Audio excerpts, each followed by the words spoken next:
Hi friends, இன்றைக்கி Instagram, யூடியூப்னு எல்லாத்துலேயுமே ஃபேமஸாக இருக்க இந்த வைரல் சீஸி நூடுல்ஸ் தான் எப்படி செய்யலான்னு பார்க்கலாமா? வாங்க பார்க்கலாம். இதுக்கு ஒரு க்யூப் பட்டர் எடுத்துருக்கிறேன். அது கூடவே நான் பேபி கார்ன் ஆட் பண்ணியிருக்கேன். இது வந்து ஆப்ஷனல் தான். இதுக்கு பதிலாக நீங்கள் மஷ்ரூம் கூட ஆட் பண்ணிக்கலாம், இல்லை எதுவுமே ஆட் பண்ணாமல் கூட செய்யலாம். இப்போது 3 ஸ்லைஸ் வந்து சீஸ் ஆட் பண்ணியிருக்கேன். மெயினே இந்த இன்க்ரீடியன்ட் மட்டும்தான். அது கூடவே இப்போது மயோனைஸ் வந்து 1 டேபிள் ஸ்பூன் ஆட் பண்ணியிருக்கேன். Pizza sauce 1 tablespoon add பண்ணியிருக்கேன். அது கூடவே டொமேட்டோ சாஸ் 1 ஸ்பூன் ஆட் பண்ணியிருக்கேன். இன்றைக்கி நான் 3 பேக்கெட் மேகின்னு எடுத்திருக்கேன். அதுக்கு 2 பேக்கெட் மேகி நூடுல்ஸோட மசாலா எடுத்திருக்கேன். அது கூடவே சில்லி ஃப்ளேக்ஸ், ஆரிகானோ, பெப்பர், அப்புறம் ஒரே ஒரு பிஞ்ச் மட்டும் சால்ட் ஆட் பண்ணிக்கலாம். ஏன்னா மசாலாலே ஆல்ரெடி சால்ட்டெல்லாம் நமக்கு இருக்கும்.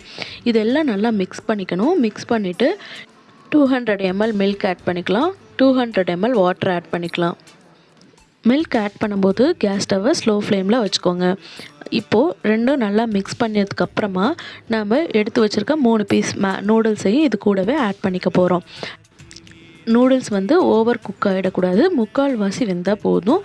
அதுவே கரெக்டான பதமாக இருக்கும்.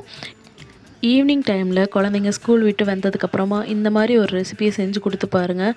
அவங்க ரொம்ப விரும்பி சாப்பிடுவாங்க. இது வரைக்கும் நம்ம சேனலை சப்ஸ்கிரைப் பண்ணாதவங்க சப்ஸ்கிரைப் பண்ணிக்கோங்க. கூடவே பெல் ஐக்கானையும் கிளிக் பண்ணிக்கோங்க. அவ்வளோதாங்க, சீஸி நூடுல்ஸ் ரெடி ஆகிடுச்சு.